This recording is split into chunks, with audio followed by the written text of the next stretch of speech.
Jesus, love you, Jesus loves you. Luke 14. Jesus. One Sabbath, as he went to dine at the house of a ruler of the Pharisees, and they were watching him carefully, and behold, there was a man before him who had dropsy. And Jesus responded to the lawyers and Pharisees, saying, Is it lawful to heal on the Sabbath or not? But they remained silent. And he took him and healed him and sent him away. And he said to them, Which of you, having a son or an ox that has fallen into a well on a Sabbath day, will not immediately pull him out? And they could not reply to these things. Now he told a parable to those who were invited, when he noticed how they chose the places of honor, saying to them, When you are invited by someone to a wedding feast, do not sit down in a place of honor, lest someone more distinguished than you be invited by him. And he who invited you both will come and say to you, Give your place to this person, and then you will begin with shame to take the lowest place. But when you are invited, go and sit in the lowest place, so when your host comes, he may say to you, Friend, move up higher. Then you will be honored in the presence of all who sit at table with you.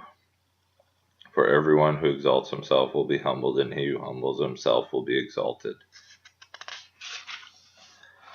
He said to the man who had invited him, When you give a dinner or a banquet, do not invite your friends or your brothers or your relatives or rich neighbors, lest they also invite you in return and you be repaid.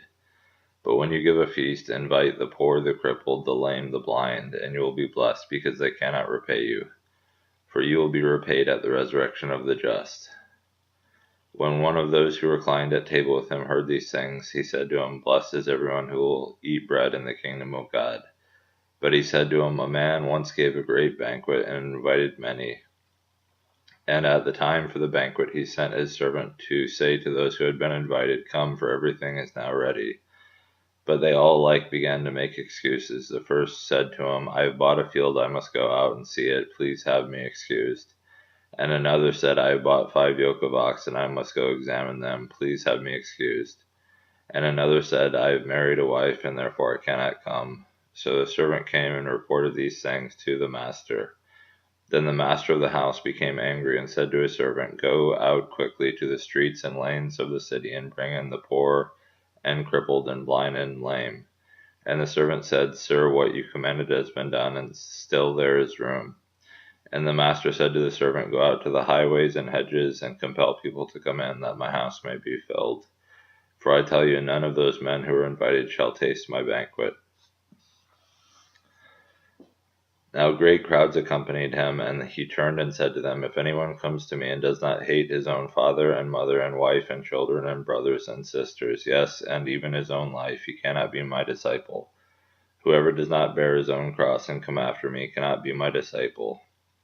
For which of you, desiring to build a tower, does not first sit down and count the cost, whether he has enough to complete it?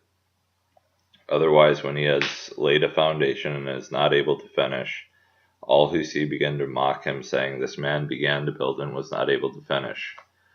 Or what king going out to encounter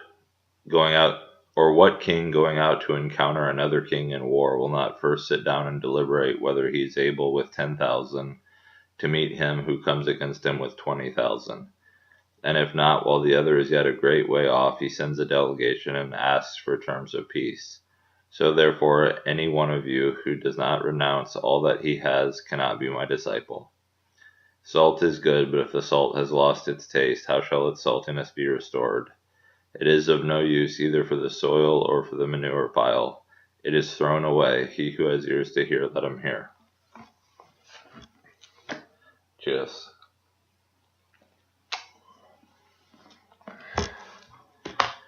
Love you, Jesus loves you.